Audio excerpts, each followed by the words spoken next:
Thank you very much, Pennsylvania. Thank you. Thank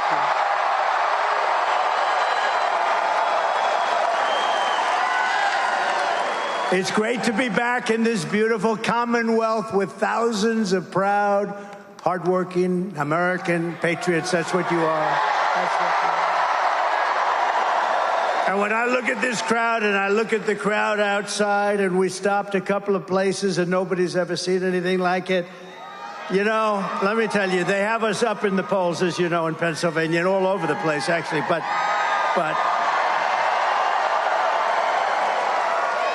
when they say we're 3 points up or 4, there's no way. It's got to be a hell of a lot more than that. It has to be. It has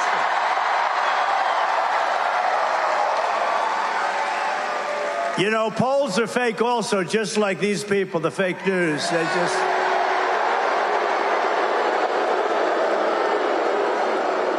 We prove that. We prove that a lot. Well, I just want to thank you. We're here today because early voting begins in Pennsylvania over the next 2 weeks. And we need each and every one of you to go out. Just don't take anything for granted. We have to win Pennsylvania.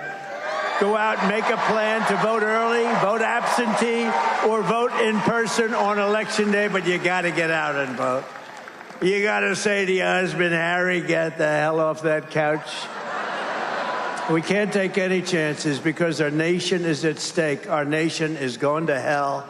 What they've done to our country at the border with inflation, with that Afghanistan nightmare that was the most embarrassing day probably in the history of our country, the way they did that. Getting out was fine, but you get out with dignity and strength. What they did was so bad. When you look at October 7th in Israel, it would have never happened. And you look at the Russian attack of Ukraine, would have never, ever happened, not even a thought of it. Think of it. Think of how different this world would have been. Think of how different this country would have been, our country, which is just going so bad. It's so bad. Millions and millions of people are pouring into our country, and they come from jails. They come from mental institutions and insane asylums. They're terrorists at a level, that nobody's ever seen before, and they let them come in. And you have the border czar, this person that can't even speak. She can't ask a question. She can't answer a question from... Now she gets out Oprah Winfrey, who I used to know well. She used to love me until I decided to run for politics. Oh, let's go to Mar-a-Lago, Donald. I love the place so much. No, she used to love me, but once I ran for politics, that was the end of that, and that was okay with me. I couldn't care less because we got to make our country great again. Got to make it great again, greater than ever before. But Oprah would ask just a simple question, and you get this crazy answer, or you don't get any answer. Just, this is not a president. We had 4 years of this. We're not going to have 4 more years. We won't survive it. I also want you to promise to find at least one voter and get them out to the polls. Find these people. There's so many people. If everybody votes, you know, it's interesting. Christians, we got to get the Christians to vote. You know, I don't know what it is. Relatively, they don't vote a lot. They go to church and they love church, and that's great, but we got to get Christians, evangelicals, we have to get them out to vote. We have to get gun owners. You know, gun owners don't vote. They don't vote. We have to get them out. The NRA gave me their total endorsement they have every time, total, complete endorsement, but they vote at levels that are very low. You know what it is? It's probably rebellion. They're rebelling. But there's nothing to rebel about. You have to get out. If we had Christians voting in full strength, we couldn't lose. If we had the gun owners voting at full strength, we couldn't lose. We have to get gun owners because your guns are under siege. She wants to take your guns away. Our entire nation is counting on the people of this great Commonwealth, and I know you will not let us down. You're not going to let us down. We got to get out and vote. And you can start right away. You know that, right? Now we have this stupid stuff where you can vote 45 days early. I wonder what the hell happens during that 45. Let's move see these votes? We've got about 1 million votes in there. Let's move them. We're fixing the air conditioner in the room, right? No, it's terrible. What happened the last time was disgraceful, including right here. But we're not going to let it happen again. Too big to rig, right? That's one way you do it. Can't let it happen. We got to take our country back from these horrible people, because if we win Pennsylvania, we win the whole thing. It's very simple. Right,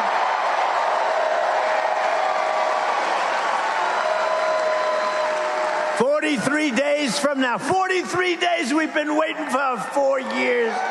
4 years.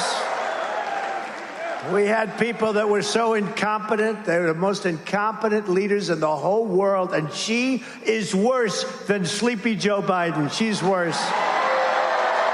She's worse.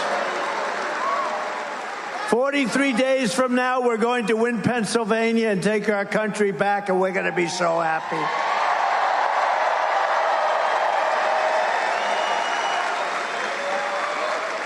And it'll be the most important day and the most important vote in the history of our country, because we're losing our country. I mean, somebody I heard the other day, pretty smart person, and you think about it, and it could be true. They said, if we don't win this election, there may never be another election in this country. It could happen. Look at Venezuela. Venezuela was the most prosperous country, and now you take a look. And can you believe these stupid people are buying oil from Venezuela? From Venezuela, who was our enemy. They foreclosed on his airplane, a crappy old airplane. But they're giving him billions of dollars for oil. It's not oil, it's tar. It's the worst. And for the environmentalists, where they cure the tar? Where they take the tar and they make it into beautiful oil? Houston, Texas, and it all goes flying up in the air. You ought to look into that one for all of you wonderful people that talk about the environment like I do, like many of the people in this room do. But they do it. The oil refinery it's the only one that can do it, because it literally is tar. It's not good stuff. We have the best stuff, and we have the most. We have more liquid gold under our feet, and we're buying oil from Venezuela. We don't need it at all. It's crazy. These people are crazy. What a nice-looking man. Who is that? Oh, that's Trump. What a wonderful-looking person. I'm just checking out the hairstyle as I'm talking. I don't know.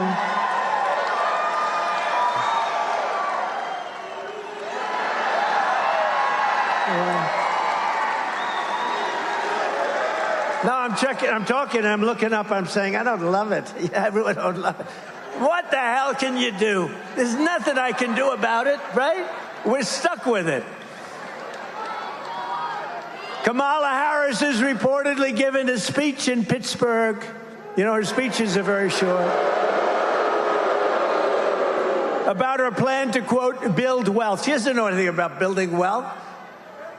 But she's been in office for 3.5 years. She's saying what she's going to do if she becomes president. But she's been there almost 4 years. She hasn't done anything except destroy our country with millions of people that shouldn't be here. And inflation. And inflation. What the damage that Sleepy Joe, I'm tending to call him Sleepy Joe lately because I called him Crooked Joe. But now he's not is he, who's our president? We don't even do we have a president?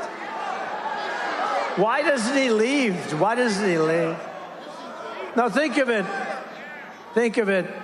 I call him Crooked Joe. That was very effective. It got him out of the race. I mean, guess what? No, we had a debate, and he didn't do too well in that debate. And they came to him and they said, you're down 21 points and you're going to lose. This can only happen to me. So I end up with somebody new. But here's the thing. All I have to do is expose her for what she is. She's a communist, okay? She's a communist. And this country is not ready for a communist, and hopefully never will be, because that doesn't work. Kamala talks about all these things that she's going to do, but she's been here. Think of it. She's been here for almost 4 years, and she's not done anything. I will do this. I will do that. I will do that. What the hell? She could do them today. They talk about the border. Oh, we have a plan for the border. I didn't have any help. I had a very hostile Congress. And what I did is I said, close the border to the Border Patrol. They're great. And the border was closed. We had the safest border in the history of our country. And that border was a mess. You know, in 2016, I think I won maybe because of the border. The border was very bad. And in 2020, I couldn't talk about the border because there was no problem. My people, my geniuses back there, they all said, sir, you can't really talk about the border. There's no problem. I said, well, I want to at least talk about it. I fix it. They said, people don't care, sir. They don't care. So I didn't talk about the border, but we did get millions of more votes. If you remember 2020, we got millions more votes. Millions. Look at that guy with a rug on over there. Look at him. Look at that handsome guy. You look good. He looks good. But we got millions more votes. But I'll tell you what, and we've been all over Pennsylvania today. 2016 or 2020, we never had the enthusiasm that we have right now. Look at this. Look at this. And the reason is because they're so bad. You know, we never had anything to compare it to. They're so bad. 4 years of destroying our country. We don't have a great country anymore. Remember, I had CAG, Keep America Great. But I couldn't use it because I said, America's not great. I hate to say it, but America soon will be greater than ever before. You watch. We got to win the election. We got to win the election. And I can't call her Harris either. You know, Harris, when I say Harris, nobody knows. Does that make sense? I say, and when Harris, everyone says, who's Harris? Nobody knows this person. No, they don't know her by the name Harris. They know her Kamala. It's strange. The name Harris. And when Harris, and people say, who is that Harris? Nobody knows who the hell I'm talking about. Do you know that? Lee, nobody knows. You're a good lawyer. Maybe we have to change your name.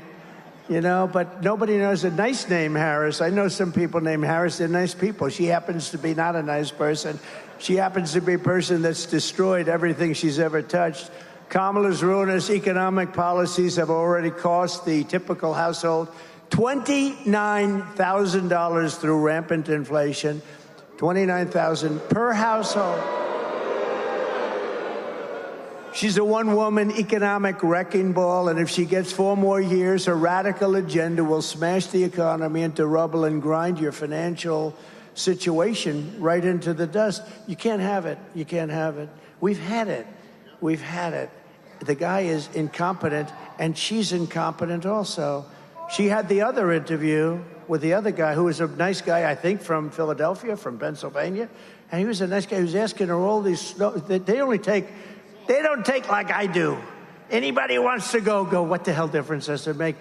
They have. And how dishonest was ABC? It was 3-on-1. How about this David Muir and the other woman I never heard of? I don't know. How the hell did she get there? I never heard of her. But David Muir, when I say crime numbers are rising, he interrupts me, kept interrupting. And he said, we have it by fact that crime numbers are going down. I said, anybody that thinks crime is going down is a serious brain problem. And then it got announced the following day that Trump was right, that crime was up 45%. How about them? And I thought she was terrible in the debate. She didn't answer any questions. All she did is tell lies. Bloodbath. She talked about Charlottesville. All these things were all, I hate the word debunked, but it says it. They were all debunked, every one of them. And people said it. Well, the radical left didn't say it, but they've all been fully debunked. All she did was tell lies. But when it came time to ask a question like, what are you going to do about inflation? What are you going to do about keeping taxes low? She was unable to even talk. But the one on Oprah was the worst one, in my opinion. Oprah wanted to climb under the table. It was so embarrassing. She couldn't answer the simplest question. So vote Trump and your incomes will soar, your net worth will skyrocket, your energy costs and grocery prices will come tumbling down, and we will bring back the American dream, bigger, better, and stronger than ever before. The American dream. We don't talk about the American dream anymore. You know that? Mr. Congressman, what a great congressman. I'm going to introduce you guys, but what a good warrior you are. Thank you. We don't talk about the American dream, right? Anymore. We used to talk about it all the time. Today, they don't talk about it. Don't lose hope. We have to have hope. Don't lose hope. Our country's an embarrassment. The whole world is laughing at us. We're going to be stronger. They weren't laughing at us 4 years ago. They were not unhappy to see me head off. And they said, thank goodness we'll never have to see him or deal with him again. You know, China had to pay $472 billion in tariffs. No other president took in 10 cents from China. Not 10 cents. No president took in 10 cents. And remember this, and I just say this, if you look at Ukraine and Russia, but you know they say Russia. I stopped the Russian pipeline. It's called Nord Stream 2. Nobody ever heard of it until I came along. I stopped the biggest economic development job, the biggest job they've ever done. I stopped it cold. When Biden came in, he let them build, but he killed our Keystone pipeline, which we needed. He killed Keystone, so he killed, but think of it. And remember this about Russia. Under Bush, they took a lot. Under Biden and Barack Hussein Obama, has anyone ever heard of him? Barack Hussein, a lot of people say he's actually running the country right now. I don't think so. I don't think so. But some people say he's running our country. But I don't think it's Biden. Under Barack Hussein Obama, they took a lot, right? Under Biden, they're taking everything. They're taking everything. This is Russia. They're taking everything. I mean, Ukraine is destroyed. It's destroyed. You know, they could have made a deal. And you didn't even have to make a deal. Putin was never going in if I were president. But even if he did, you could have made a deal. Now the whole place is destroyed. The cities are knocked down. Millions of people are dead. Far more people are dead than anybody knows. Far more people. When you see those cities get knocked down and they say 2 people are injured, it's all a lot of fake news, I'll tell you. The people are dead, millions of people. And now the whole place has been, the cities have been knocked down, the whole place. They could have made a deal 3 years ago and everything would be happy, vibrant. Their heritage wouldn't have been broken. Those beautiful golden towers are taken down. All of those beautiful ancient towers are rubble on the ground now. I mean, any deal they make, what's the deal? They have to go back. They'll take 100 years to rebuild, and you can never rebuild it like it was. That should have never happened. It would have never happened if I was president. And you know what? It didn't happen. And even radical left lunatic Democrats say, I will say, if Trump was president, it wouldn't have happened. Putin would have never done it.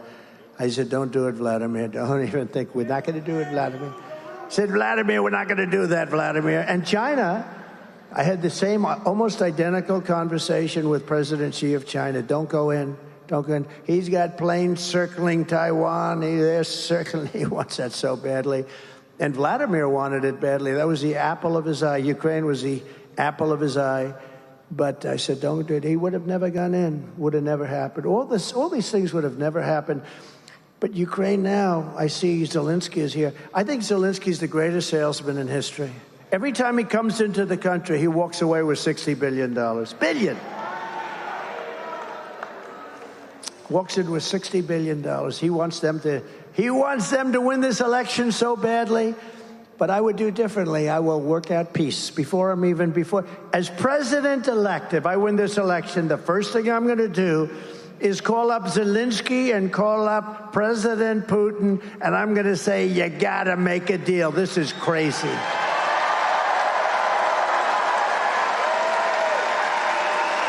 Crazy. They asked Biden, when was the last time you spoke to Putin? He didn't know. Of course he didn't know. What a stupid question. Of course he doesn't know. How would he know a thing like that? But it's been like years. And they keep bombing, cities pouring down, bombing. It's horrible. Actually, they're reduced now to using young boys and old men. young boys and old men, because the people have been killed. So many of the people have been killed that they are using young boys to fight the war and old men. How about that? It's what a horrible thing has happened just because, and it's our fault because it's a war that should have never been allowed to happen, and we had the power that it would never have happened. We have an incompetent leader in Biden, and we have somebody who's worse in this new one that they threw into the ring.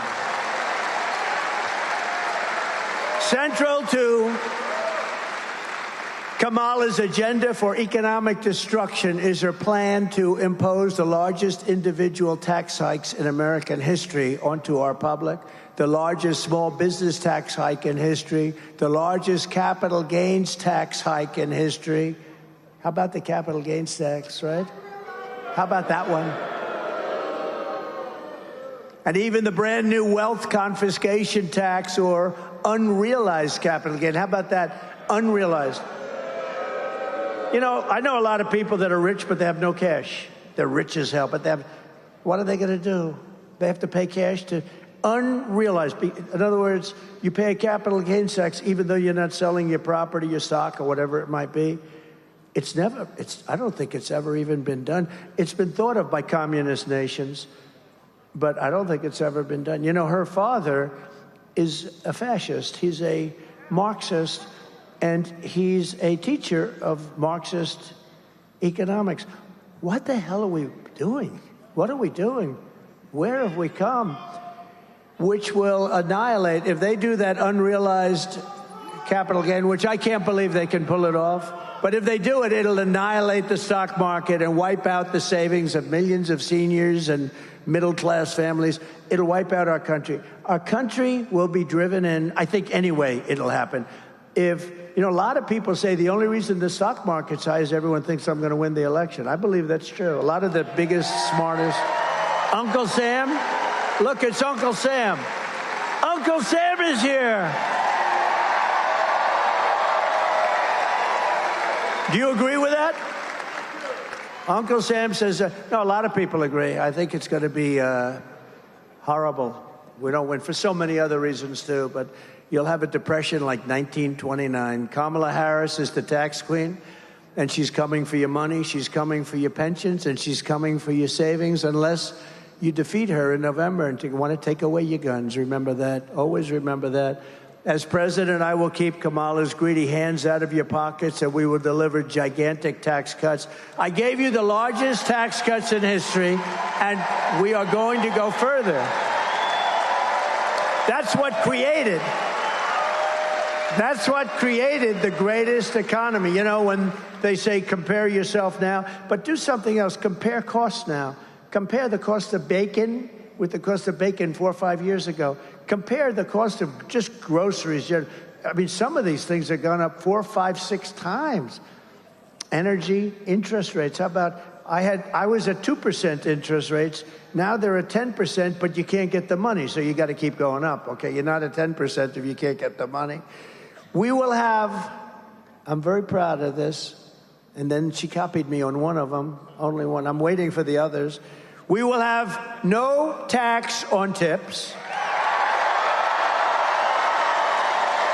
That was an easy one. We will have no tax on overtime. You work overtime.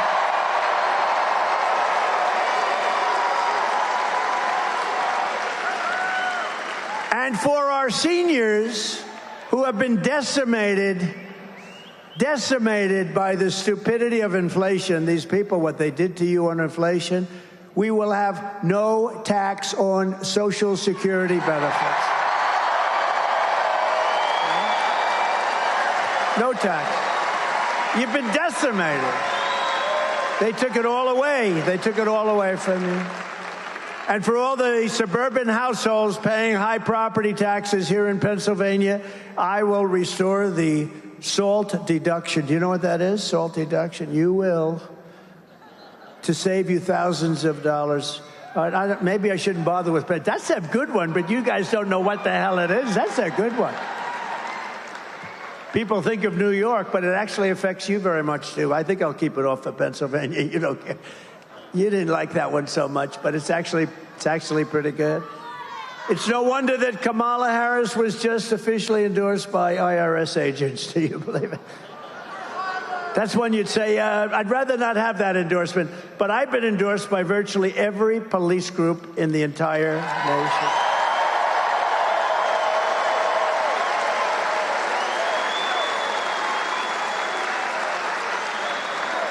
Every police group, almost every sheriff's group, every police group, every one of them. We just had one, the Fraternal Order. We just had 400,000 policemen. That's the biggest of all the unions and the endorsement. And this is the first time in decades, just got endorsed by the rank and file members of the Teamsters, which I happen to think is amazing.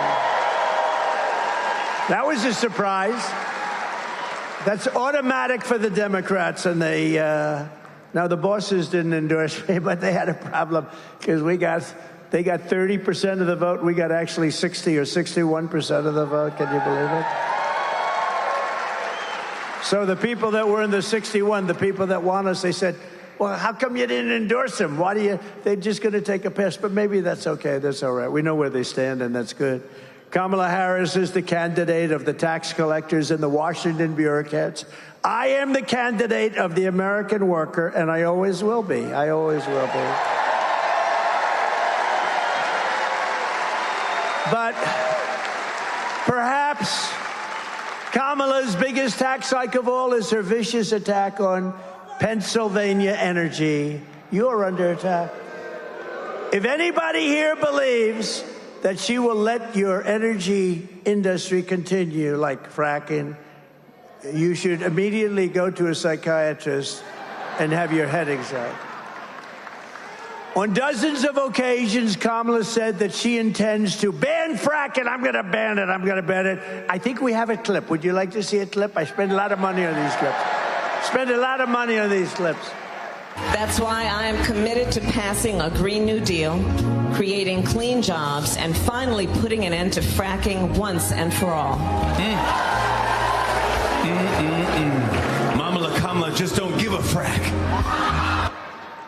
Isn't that great? He's not very funny. Can you? That guy. Those three guys, they're being blown away by Gutfeld. You know, Gutfeld totally dominates. Those three guys. You remember that guy? When I first ran, it was like 2015, thinking about running. I was going to run. I went on his show, right? And he goes, The Tonight Show, which is dying. They're all dying. Where's Johnny Carson? Bring back Johnny. It made you appreciate, right, Uncle Sam?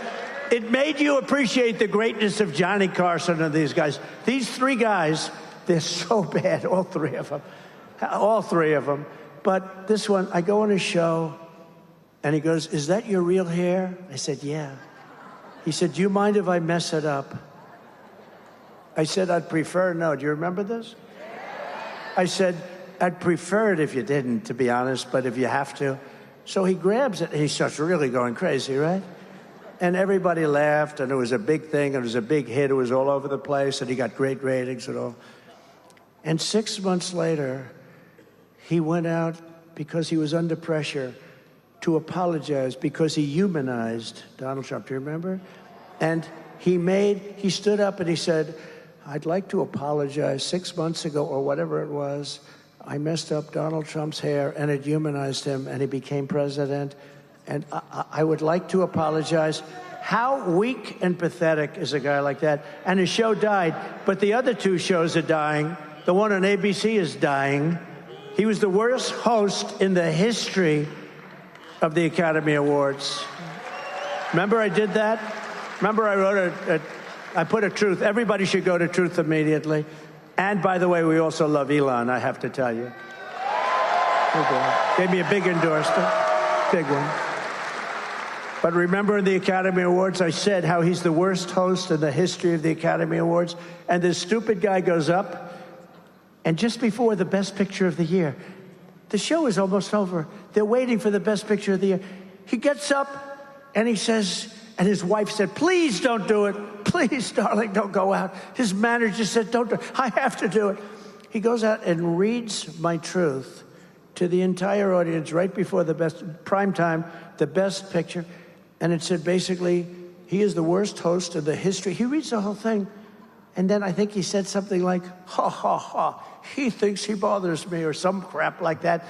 I said, he's one of the dumbest human beings ever. He should have listened to his wife. What a dope. But all three of them are bad. The hatred. You know, it's supposed to be comedy. It's hatred. It's like terrible. But they're dying. And did anyone see the Gutfeld for last week? So, actually, I said it in the show, you know, so Gutfeld had the highest ratings in his history. And it was the #1 show of the week on all of television, not just on cable, on all of television. It beat all the network shows. But I told her the show, Gutfeld hated me for a long time, hated me. And then he started saying, you know, he didn't know me, but he hated me. People that know me like me. But he just couldn't stand me. And he was pretty strong on that. And then what happened is he started to say, you know, I don't like him, but he gets everything done. He rebuilt our military. We have no wars. He took out the worst terrorists in history. We don't have any problems. We didn't have one terror attack during my administration. With all the terror attacks all over the world, we didn't have countries fighting each other. They wouldn't have done it without my permission. They would call me up to ask whether or not they could go to war with some other country. And I said, you can't do that. And if you do that, I'm going to put big, big taxes all over your country. Okay, we won't do it. And they'd call me up the next day. We've decided not to go to the war. We had no wars. Israel was free. Ukraine was free. They weren't. The whole world.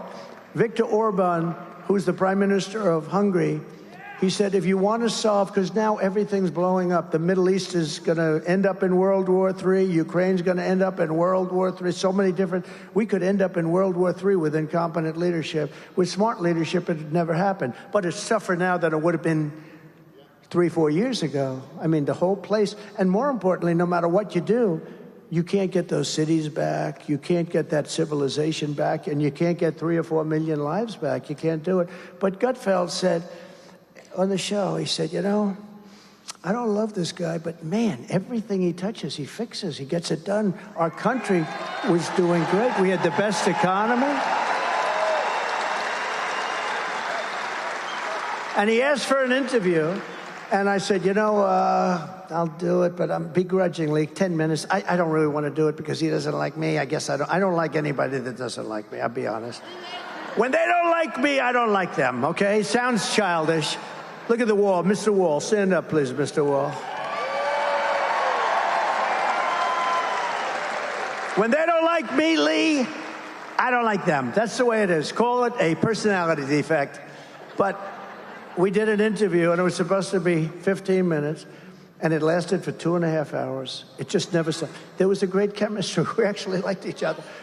And he likes me. And he took that interview and he put it on 5 shows, and his ratings went through the roof. And he's held it. I mean, he's the hottest guy on late night and beyond late night, maybe in a lot of ways. But we love Sean Hannity, too, right? And we love Laura. And we love Jesse. And Janine. And Pete. We like Pete Hegseth. Ainsley's good. We have a lot of good people. And then we have some bad ones, too, including on Fox. You ever notice on Fox, they put me on, I do a great job, and then they follow me with a horrible commercial. You know, I say, what the hell is the good of me doing it if Roger Ailes never allowed bad commercials? What's the purpose of me doing a nice show and then they put 9 horrible commercials on, which are all lies? Or they put somebody on that's good, and then they always feel like they have to put somebody on who's bad. So the net result is a neutral. And you say, what are you doing it for? You can't do that. Fox should put just the good people on, the people that want to make America great again. They shouldn't put the guys that are professional scammers on. And they shouldn't allow bad commercials.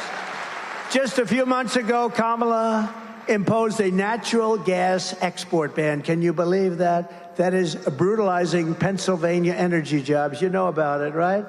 And Kamala's Green New Deal insanity, I call it the Green New Scam, is shutting down power plants all across America. As a result, Pennsylvania electricity prices are up, despite all of the oil and gas and everything, are up 35% in a very short period of time, with all that stuff underneath you, underneath your feet, in particular you.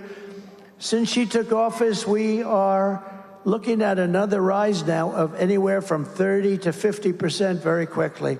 And we have so much. We have so much. And you're hit about as hard as anybody. If you vote for me, I will cut your energy and electricity prices in half within 12 months. We're going to cut them down in half. I will terminate the natural gas export ban, which makes it impossible for you to sell your product to a lot of countries that want it desperately because they don't have what we have. We are so rich, we have the greatest, and we don't use it. It makes you really... We have all of this stuff more than anybody. We don't use it. I will get Pennsylvania energy workers pumping, fracking, drilling, and producing like never before. Right?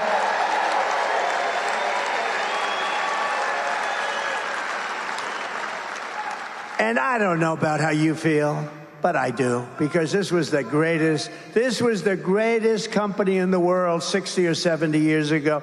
We are also going to keep U.S. steel right here in America.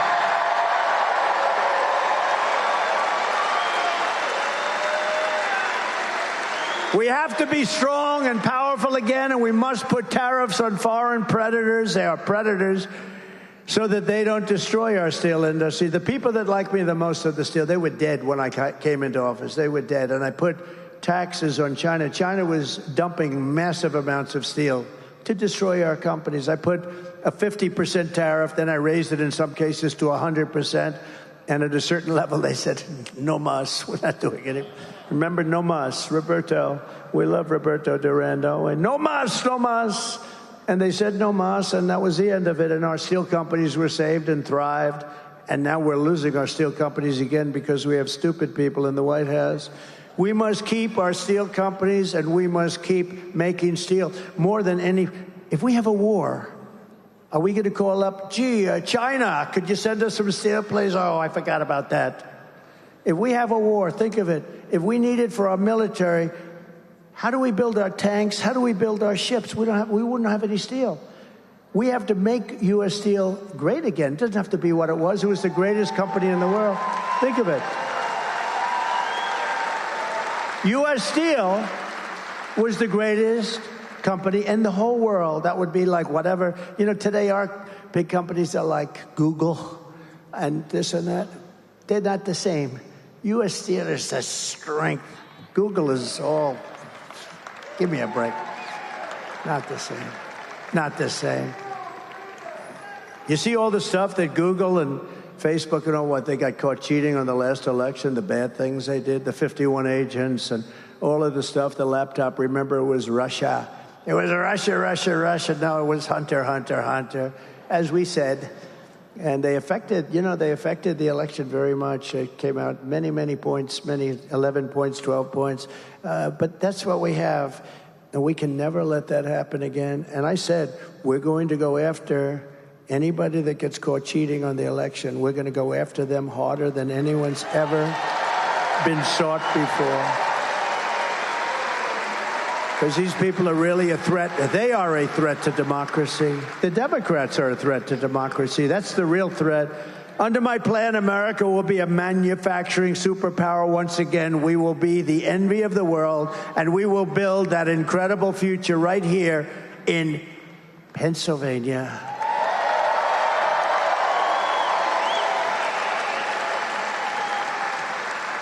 Boy, did I come close. I almost said... I better be careful, because, you know, if I even mention, they'll report it, because I don't want to be. Should I say it, Uncle Sam? I almost said the state of Pennsylvania, but I meant the Commonwealth. I never said the state. I was able to catch it because I'm cognitively very strong. Very strong. Very, very strong. I was able to catch it. Did you notice that? Right here and I stopped for a second. I said, Pennsylvania. I didn't want... Oh, that's a bad mistake. When you do the state of Pennsylvania, you get yourself... I've seen it. Well, the worst was Biden. He's in Florida, and he says, thank you for being so nice. I love Iowa. I've always loved it. I said, remember, he was in New Hampshire, and he said he was in Maine. I never did that. You know, if you do that, it's career-threatening. As it turned out, it was career-threatening. But if you do that once, Winston Churchill was this great speaker. Great. I get much bigger crowds than him, but nobody ever says I'm a great speaker. Winston Churchill was a great speaker. If he ever was in London and he said, I'm in Beirut, or because Biden is capable of that, he could go that far off. And, he compared Florida to Iowa, and then he said it was Idaho, the greatest potato place in the world. He said with Iowa, remember, he said, I love the potatoes in Iowa. No, he meant, right? He didn't mean Iowa. I mean, the whole thing. But I said, if you were Winston Churchill and you make a mistake as to location, like I'm here with you, and if I say, it's great to be in the great state of Illinois, could happen. No matter how great your speech is, you could make the greatest speech in history, and people will go, that was a disaster, right? He did it all the time, but she's worse than him. I'm telling you, watch. She's not as smart as him. He's not smart. He never was smart. He wasn't smart 40 years ago. He was a hale and hearty guy, well met. Did you ever hear Shakespeare? He was hale and hearty and well met, but he wasn't a smart person. But she is a very dumb person, and we can't do that. We can't do that. I don't want to be rude. I don't want to be rude. I don't want to be rude. Another front in Kamala's war on workers is her gigantic migrant invasion. Over the past 3 years, border czar. Do you notice she said, I'm not a border czar? She was a border czar for 3.5 years. Now she's saying I had nothing to do. Whether she was the border czar or just the person in charge of the border, it's been the worst thing ever, maybe one of the worst things ever to happen to our country. Look at what's happening in Springfield, Ohio. Look at what's happened to that beautiful town. Look at what's happened to Aurora in Colorado, where you have a radical left Democrat governor who doesn't have a clue. He's so scared. The Venezuelans are attacking. They're in the real estate business. They're taking over real estate. They're in there like I was, but they take it over with guns. I took it over with the brain. They take it over with guns. But they're in, think of it, Aurora, and they have weapons that the military doesn't even have. AK-47s. I learned about AK-47s 3 weeks ago. That's not a nice. I'm getting very good at learning about weapons. I'm learning a lot about guns. Over the past 3 years, border czar Harris has inundated small towns all across America with hundreds of thousands of migrants. Not only has she invited them across our border, unfortunately, she's also illegally flown them in. Remember, she was making excuses. No, we haven't really had too many. And then we found out that they're flying in by big, beautiful jets. They're flying over the border. She's trying to say that the border was sort of secure. It wasn't secure. Although the greatest graph in the history of graphs, a thing that I love perhaps as much as any person I've ever met, is my wonderful graph on immigration and the lack of people coming. Do we have that graph? Can we put that graph up? This is my favorite graph. Oh, I love it. I love it. I love it. I love that graph, Lee. David, I love it. Oh, isn't that a beautiful? I don't care what it says. I don't care if it said I did a lousy job. That's the most beautiful piece of paper I've ever seen.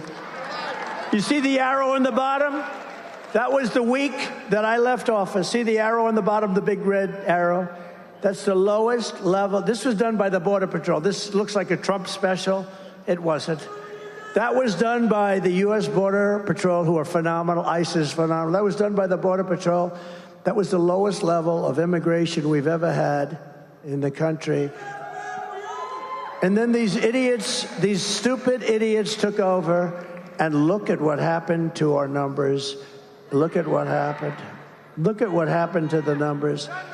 But is that the most beautiful? I love the colors, the blue, the gold, the red. There's everything about it I love. I love the stars.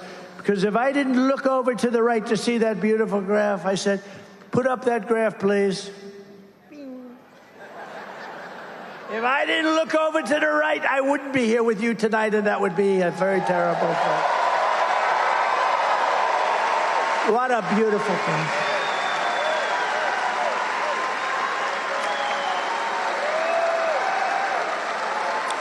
Think of it, Uncle Sam.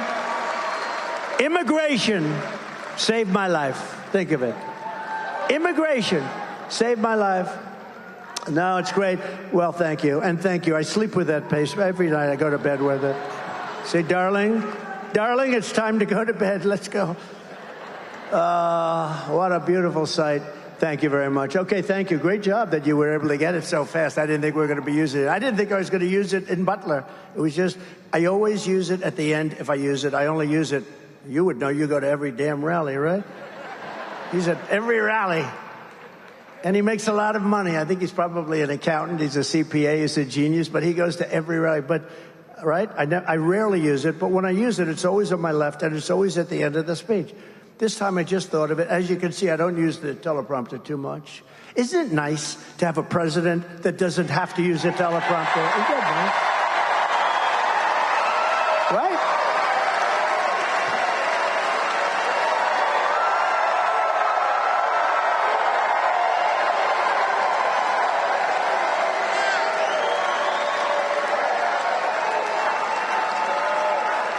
It's really nice.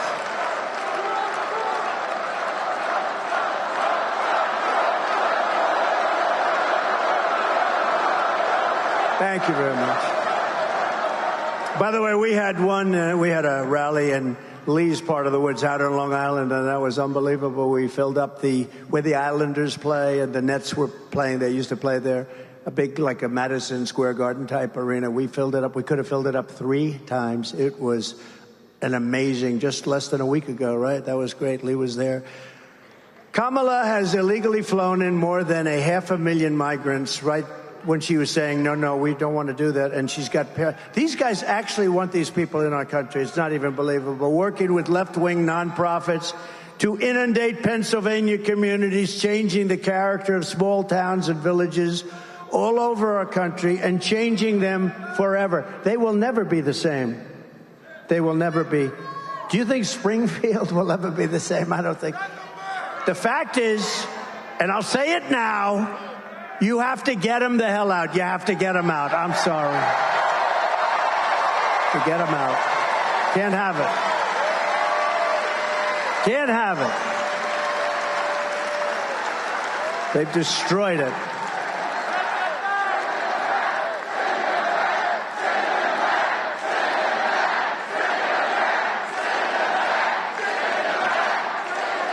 It's terrible. It's terrible to say, and it's a tough thing to do. You know, you're going to take in some murderers and things, and you'll put them on the planes and the buses, and you're going to start doing it. Dwight Eisenhower holds the record. Believe it or not, he was a moderate kind of a guy, General Eisenhower, president, and he has the record. He couldn't stand people pouring into our country, and he took a lot and took them out. He's very strong on that, and we have to be strong. We have no choice because this is not sustainable by any country. There's no country that can do this.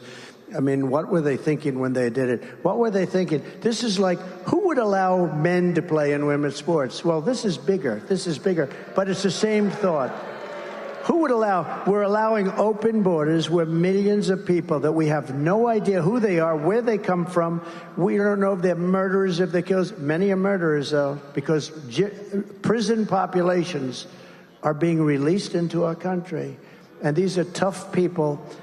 They're tough people, and they're vicious, evil people in many cases, and we can't have, but it's very tough because we'll take one young woman with 2 children and they'll put them in a bus to take them back to some country, and it'll be put in the fake news, and it'll be a terrible story. It's terrible, and the whole country will turn against. It's a very tough thing to do. We have to do it carefully. But we have to get murderers and drug dealers and all these people that are coming into our country. We have to get them out of here. It's not sustainable.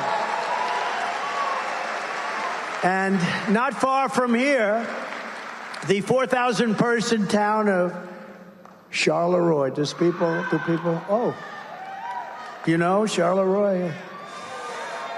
In Charleroi, Pennsylvania, has seen a 2,000% increase in the population of their town. Do you know that, right? They have has your town changed slightly? Where are you from, Charleroi? Put up, okay, good. I just took a picture with that handsome guy. So would you say your town has changed just a little bit over the last couple of months? It's like, is it a different place, totally different place? It's what? It's completely different. Where are the other people that started screaming about Charleroi? Where are they?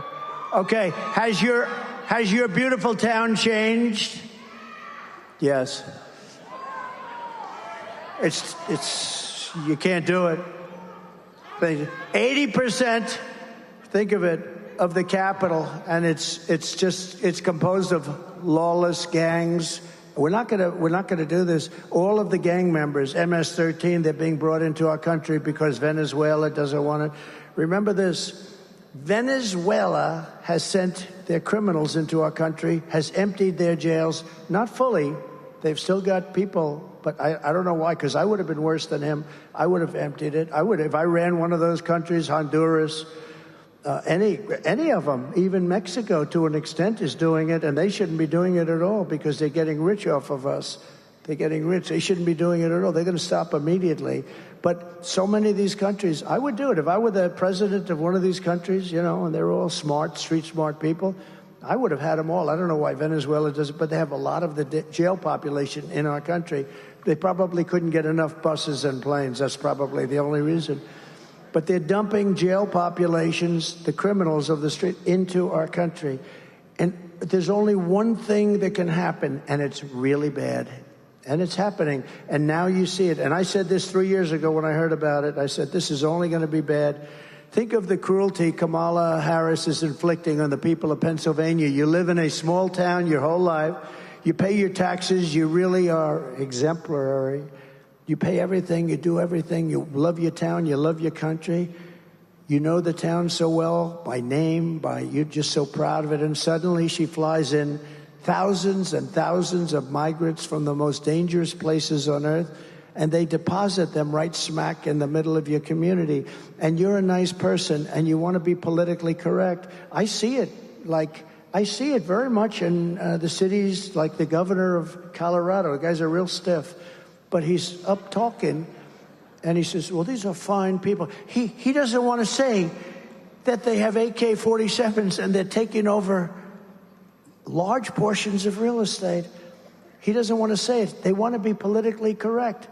It's happening in all of these towns that we're talking about because the mayors are afraid, and they're afraid politically, too. They don't know, am I supposed to say this is good, or am I supposed to say... And Democrat mayors, every one of them is saying it's a wonderful thing, and not one of them believes it.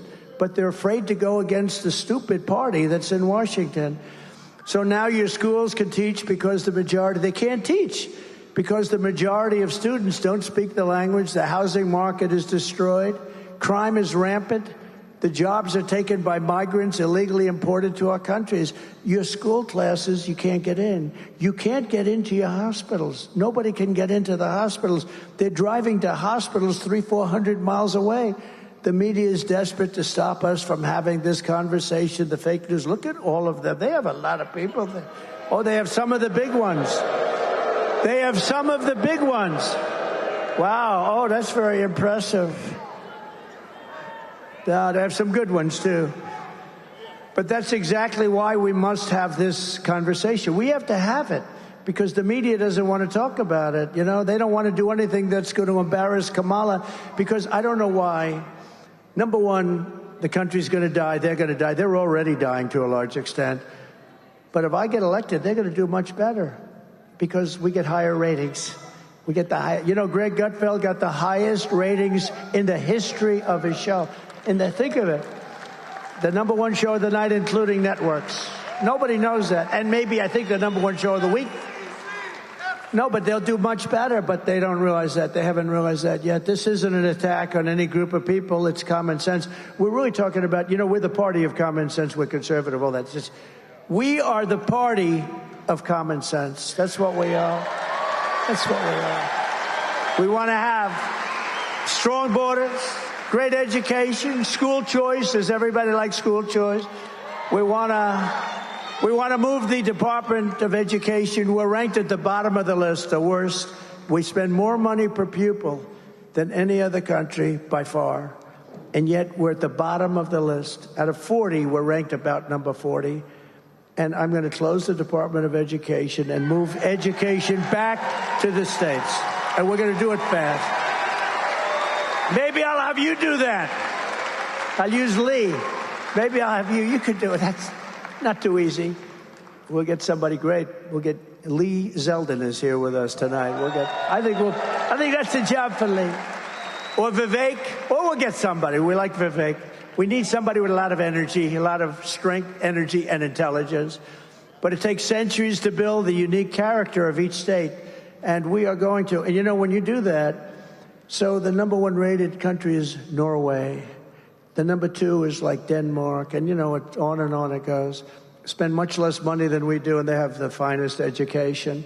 In New York City, a few years ago with de Blasio, who was one of the worst mayors in history, by the way, he said, we're going to go with the Norwegian system. That didn't work out too well, okay? When they start throwing the teachers out the window, that wasn't working out. They don't do that in Norway. Historically, they haven't thrown too many teachers out the window in Norway. But we're going to make it good. And what's going to happen is out of the 50 states, you're going to have 35, different ones. Iowa will do good. A lot of the states will do very good. I can think of probably 30, 35 will be good, and 5 will be okay, 10 will be okay. You'll have 4 or 5 that will be terrible, but that's okay. We have to control it. But you'll have Idaho. You'll have Idaho will do a great job. They, no debt, no this. They run a great state. A lot of places will have will have education that can compete with Norway and Denmark and this, but we'll have certain places, and it's the same places like Gavin Newsom, who's a terrible governor. You'll probably have a problem in California, but what you do is you give it to the local communities, and they'll have a great educational system. You don't want to give it to somebody like Kamala because she destroyed San Francisco and then destroyed the whole state. But reckless migration policy can change it very quickly, and it can destroy everything in its way, just like we've seen in London and Paris and Minneapolis. Look at what's happened in London. Look what's happening in Paris. If Kamala Harris wins this election, she will flood Pennsylvania cities and towns with illegal migrants from all over the world, and Pennsylvania will never be the same. You will never be the same. When I'm president, all migrant flights to Pennsylvania will stop immediately. By the way, all migrant flights. Not only to Pennsylvania, everywhere. No, but how about they get caught? We just found that out a few months ago. They're saying, no, we're fighting. In the meantime, people are just pouring in. No, we want to do it.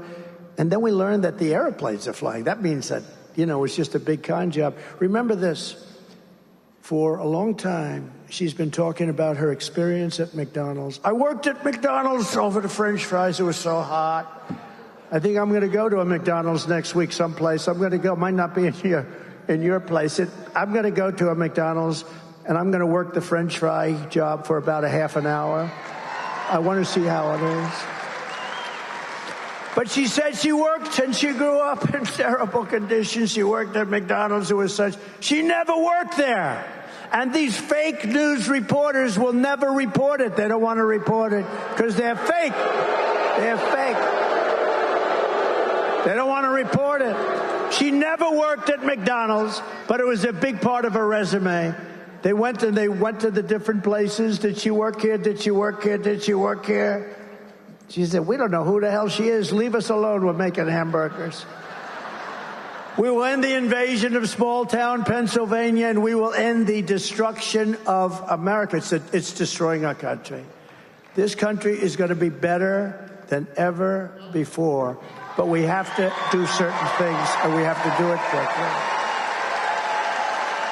And this is one of the big reasons that we're leading in the polls in Pennsylvania, but I think we're doing a lot better than even the polls say.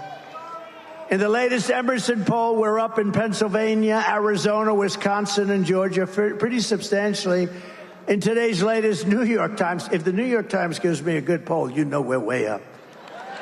The Siena poll, we're up in North Carolina by 3, in Georgia by 4, and in Arizona by 5. Those are swing states, very important.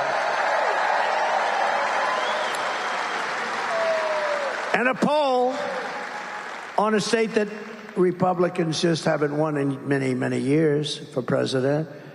You have a wonderful governor there who's really working, Glenn Youngkin. He's working hard. He's really pushing it hard. He's in charge of it, and he's doing a good job. A poll just came out in Virginia where we're leading in the state of Virginia. Leading if we win Virginia. If we win Virginia, I don't even know if I need Pennsylvania, but we want to get it anyway. We want to get Pennsylvania. Remember last time? So last time we did better than 60, but in 2016 we were leading by hundreds of thousands of votes in Pennsylvania, and they refused to announce it, remember? And then they announced Wisconsin or Michigan, which we won. But all night long I said, when are they going to announce Pennsylvania? It would be impossible to catch us based on the numbers. If I lost every vote from then till the end, but they waited till 2 o'clock in the morning, you know? You know why they did that, right? They were trying to see if they could accumulate enough ballots. Very dangerous thing. This is a bad, bad system. And we're winning Pennsylvania, but despite the fact that I almost hate to say that we're winning, why don't I say we're tied so you go out and vote? Or we're down by 1. I always say, pretend you're down by 1. The point is you got to get a vote. We got to win. And we got to win, and we can't take any chances. But here in Pennsylvania, you also need to vote for your next Senator, Dave McCormick, who I know for a long time.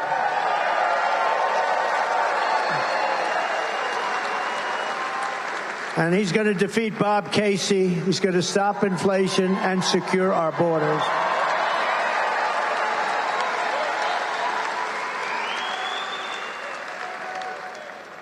Do you want to come up for a second? Do you mind? I love this guy. He's a military hero, he's a business hero, and he'll make a great senator. Come on up, David. Say something. Mr. President, thank you. All right, well, Mr. President, thank you so much for that great introduction, and we're going to win the presidency right here in the Senate majority in the Keystone States, so thank you. And the reason we're going to win is because people in Pennsylvania feel like they've lost their economic security. Prices going out of control. The war on fossil fuels. They've lost their physical security. Crime in our cities. Illegal immigration. 4,000 fentanyl deaths. And people around the world, adversaries challenging us. So people in Pennsylvania want change. And what I tell them is, listen, it's a battle between common sense and these radical liberal policies under Kamala Harris. And Bob Casey's going to vote for her 99% of the time because he is a weak leader and a rubber stamp for this liberal agenda. And I say also, this is a race between strength and weakness. And when I talk about strength with G.T. Thompson and Sean Parnell, I say, listen, I was standing there at Butler, 15 feet away. I saw you get shot. I saw you go down, and I saw you come up with your fist and say, fight, fight, fight. That's why we're going to win. Thank you, sir. Thank you, David.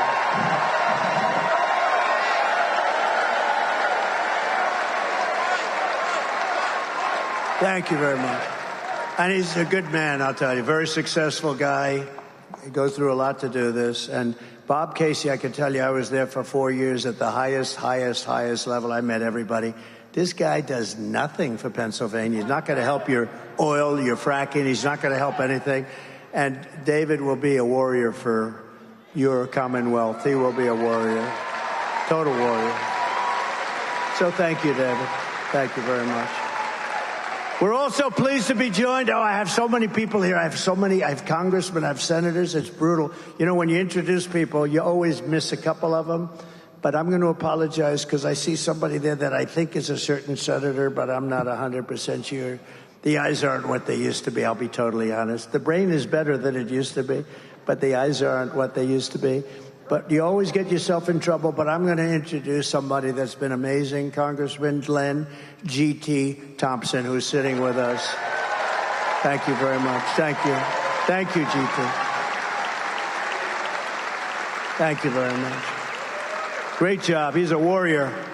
Former Congressman Fred Keller. Fred, thank you very much. I saw him sitting there. A great gentleman who's a real leader, State Senate Majority Leader Joe Pittman. Joe? Whoa. Whoa. Hey, you're popular, Joe. What a family you have, too. What a great family. Thank you very much, Joe. Mayor of Slippery Rock, J.D. Longo. Thank you, J.D. Great job. Thank you. Great job.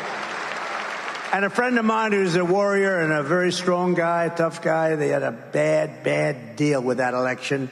It was terrible what happened. Sean Parnell. Sean, stand up. Yeah. They played around with 25,000 ballots. That was another unique one, wasn't it? What a disgrace that was. Anyway, we're 6 weeks away from the most important election in the history of our country. And here are the facts. Kamala Harris wants open borders. She will deliver rampant inflation, and she wants to pack the Supreme Court. You know that. Instead of 9 justices like we have now, Kamala wants to bring it up very substantially. Now, this is a number I heard 2 days ago, potentially to 25 justices, so she can rig the system, meaning not she, the whole party can rig the system, the party of communists. She wants to bring it up to 25. That's the first time I heard that number, but I heard it very loud and clear. She might as well have Congress. You know, Congress is supposed to be that, not the Supreme Court. No, they were very brave, the Supreme Court, very brave, and they take a lot of hits because of it. It should be illegal what happens. You know, you have these guys like playing the ref, like the great Bobby Knight. These people should be put in jail the way they talk about our judges and our justices, trying to get them to sway their vote, sway their decision. Kamala was an original creator of Defund the Police movement. Okay, so she was in Defund the Police for years. Anybody who wants to defund the police for even 1 week is not worthy of being president of the United States.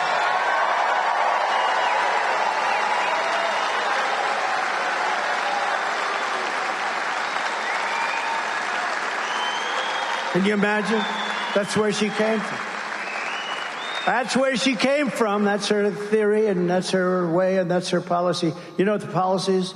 She's changed 15 policies. You know, over the years, I've been like a student of politics for a long time, but I was on the other side. I was writing checks all the time, right? But I was on the other side. But I've never seen anyone go 15 for 15. I've seen guys change one policy, maybe 2 when they were little ones. She changed everything. She loves oil all of a sudden. She loves the police about, when did that start? A few months ago. But let me tell you, they immediately go back to where they came from. Kamala Harris vowed to abolish ICE. These are great patriots, ICE. They take such hits. They are so tough and love our country so much. They get MS-13 out of our country. Under border czar Harris, Venezuela gangs, all these Venezuelan gangs have taken over entire areas of different places in our country, and she supports free health care for illegal aliens while our hospitals and emergency rooms are being overrun by migrants who come up here because they say, come up and we'll give you. Look, I feel sorry. I have a bigger heart than anybody, but you can't tell people to come up. We're going to give you education. We're going to give you free health care, because they're going to come up. And if you stop saying that, they won't come any longer. You can't do this. And Newsom does it, and all of them do it, and you can't do it. But migrants make it virtually it's unusable. I mean, the states become unusable, the school systems, the hospital. She lost more than, this is a number that's the worst number that you'll ever hear. I mean, think of it. Think of a big stadium that holds 55,000 people. She lost more than 325,000 migrant children. They're gone. Nobody knows where they are. Many of them are dead. Many of them are in sex trade. Many of them are dead. They've been trafficked. They've been raped. 325,000 children are missing. If one child is missing, it's too many. Think of it. Under her, 325,000 children. As California Attorney, she will destroy our country. As California Attorney General, she redefined child sex trafficking, a term, deadly weapon, and rape of an unconscious person as nonviolent crimes. She said they are all nonviolent. She praised the idea of 70 to 80% tax. She wants a tax rate of 70 to 80%. Will you be happy paying 80%? I don't think so. She wants to ban the sale of gas-powered vehicles, which will destroy the Pennsylvania way of life. And she even endorsed free sex changes. At first they said, you got to go back and tell me this.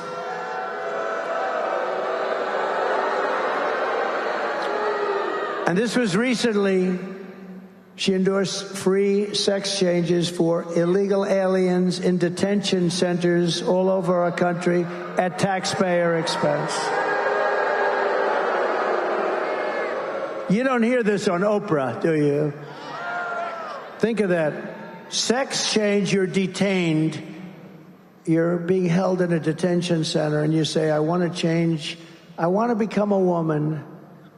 And they have to give you the operation, which is an immensely expensive operation on top of everything else, $250,000 at least, and then all the drugs involved and everything else. She's sick. I'm telling you, if you put her in, I don't think you will either. Uncle Sam? Uncle Sam, will you put her in? I don't think so. Stand up, Uncle Sam. No, it's terrible. As DA and as Attorney General, she destroyed San Francisco and she destroyed all of California. It's like a different place. It's not recognizable. And now she's coming to destroy the United States of America, and we're not going to let it happen. We can't let it happen. She led the change in California law so that if you steal less than $950, you are not prosecuted. And if you steal more than $950, you're actually not prosecuted either. You wonder. But how about this? The kids are walking in with computers. They're putting stuff, they're adding it up so that if it's less than $950, they go into a judge. They say, Your Honor, it's less than oh, okay, case dismissed. How sick? Is this country sick?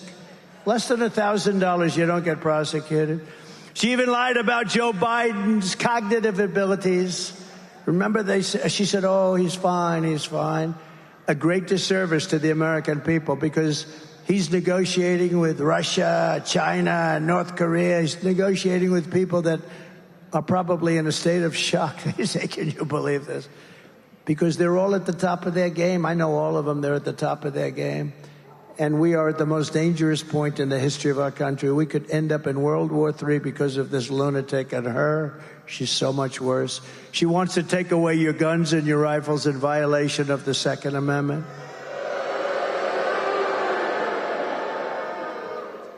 And she's a communist, and everybody knows it, and our country is not ready for a communist president and won't be for a long, long, long time to come. That's why less than 2 months from now, we are going to tell her that we've had enough. Our country can't take it anymore. Kamala, you've been a terrible vice president. You'll be the worst president in the history of our country, superseding even crooked Joe Biden. Kamala, you are a disaster to the United States of America. Kamala, you are fired. You're fired. Get out. Get out.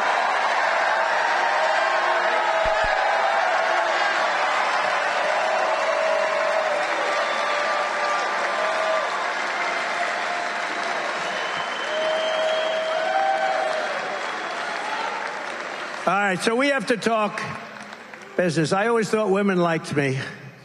I never thought I had a problem. But the fake news keeps saying women don't like me. I don't believe it. I think, you know why? They like to have strong borders. They like to have safety. Nothing personal. I think they like me. But I make this statement. Thank you. I love you too. I love you too. Thank you. But I think they like me because I represent something that's very important. I make this statement to the great women of our country.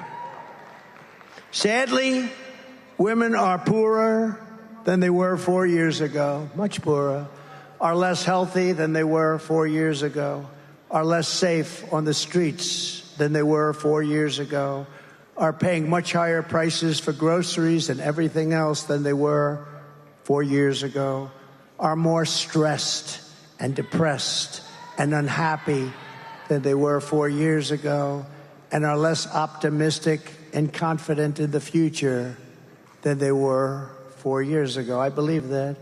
I will fix all of that and fast, and at long last, this nation and national nightmare will end. It will end. We've got to end this national nightmare. Because I am your protector. I want to be your protector. As president, I have to be your protector. I hope you don't make too much of it. I hope the fake news doesn't go, oh, he wants to be their protector. Well, I am. As president, I have to be your protector. I will make you safe at the border, on the sidewalks of your now violent cities, in the suburbs where you are under migrant criminal siege, and with our military protecting you from foreign enemies, of which we have many today because of the incompetent leadership that we have. You will no longer be abandoned, lonely, or scared. You will no longer be in danger. You're not going to be in danger any longer. You will no longer have anxiety from all of the problems our country has today. You will be protected, and I will be your protector. Women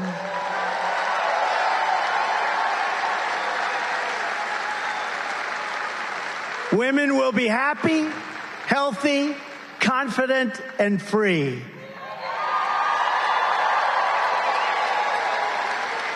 You will no longer be thinking about abortion. So all they talk about abortion because we've done something that nobody else could have done. It is now where it always had to be, with the states and a vote of the people.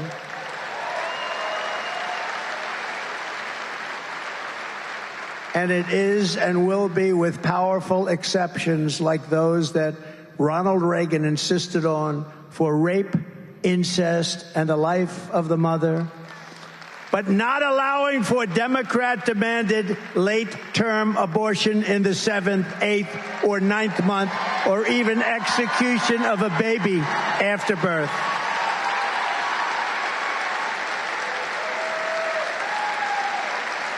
Thank you.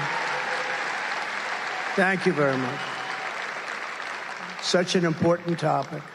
For 52 years, all legal scholars and experts wanted abortion to be with the states and to have a vote of the people. 52 years they fought for this. Republicans, Democrats, liberals, and conservatives. Everyone wanted abortion out of the federal government and into the states. 6 brilliant and very brave justices of the United States Supreme Court were able to do that for you, and they did it.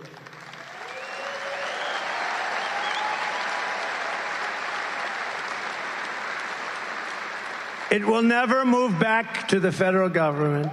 We'll never have the votes to do so, and nobody should want it to, because it must now have that very important vote of the people, something sought for many, many years. I have always defended and supported IVF fertility, and so has the Republican Party, and we gave you and give you total support on IVF. Don't let anyone tell you different. We are much stronger than the Democrats. We want beautiful babies in our country. We want you to have your beautiful, beautiful, perfect baby. We want those babies, and we need them.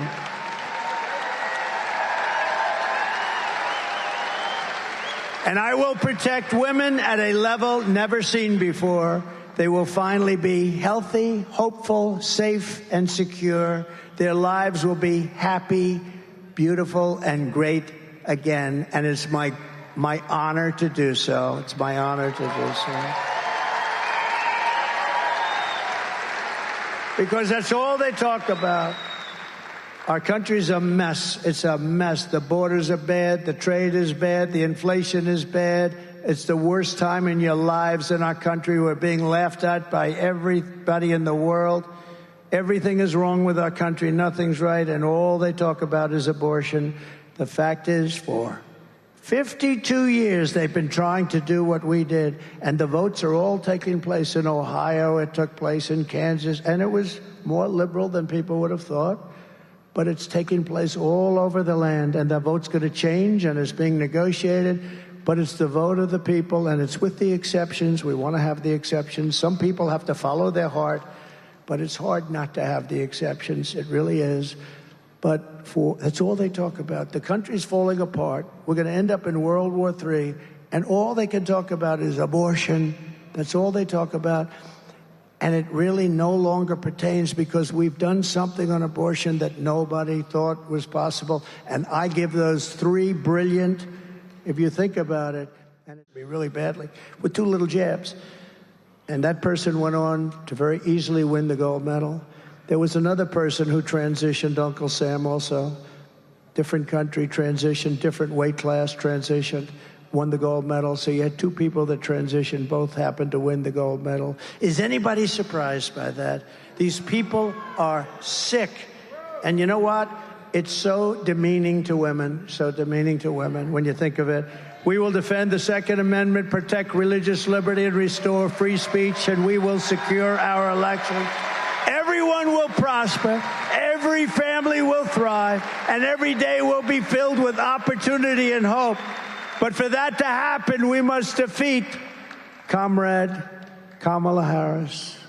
And we must stop her country-destroying liberal agenda once and for all. You must get out and vote. You have to get out and vote. Everyone here, promise me I'll vote. We want a landslide that's too big to rig. They can't do anything about it at a certain level. There's not a thing. They cheat like dogs. They cheat so badly. People say, oh, it's a terrible thing to say. The people that know exactly what I'm talking about. You know who knows better than anybody else? Democrat leaders. Those are the ones. On November 5th, it will be considered, you watch, the most important day in the history of our country. We will save our economy. We will save our country on November 5th. We will rescue our middle class. We will reclaim our sovereignty and restore our borders. We will put America first, and we will take back our country together. We will make America powerful again. We will make America wealthy again. We will make America healthy again. We will make America strong again. We will make America proud again. We will make America safe again. We will make America free again. And we will